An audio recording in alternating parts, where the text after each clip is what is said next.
Hi, I'm JR Abs Munoz. Ginawa ko tong video na to kasi nagustuhan ko lang siya. Natutuwa kasi ako kay Michael B. Diniklaim niya to sa bubble gum. Gusto ko lang siyang itry. Alam kong hindi niyo to magugustuhan kasi mukhang tanga dito sa video na to. Pero sabi nga nila, walang basagan ng trip. So, trip ko to. Panoorin nyo na lang. Bahala kayo kung magustuhan nyo man or hindi. Wala akong pakialam. Basta gusto kong gawin to. Okay.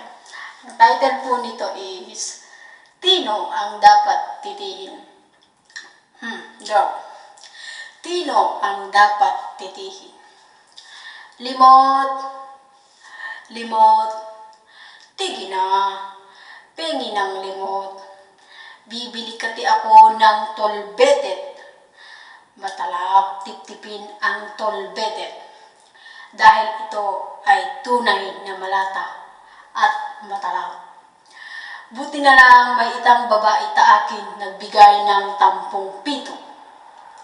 Wala pa raw tiyang atawa.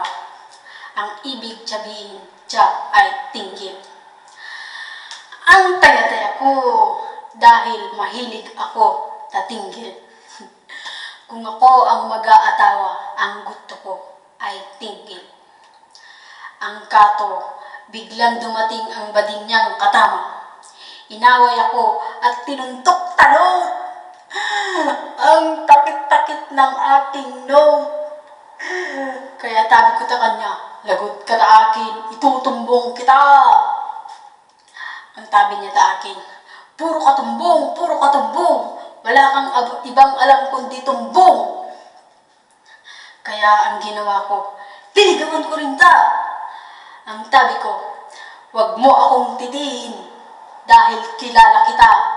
Wala kang ibang alam kundi maniti ng maniti. Puro katiti, puro katiti, puro katiti.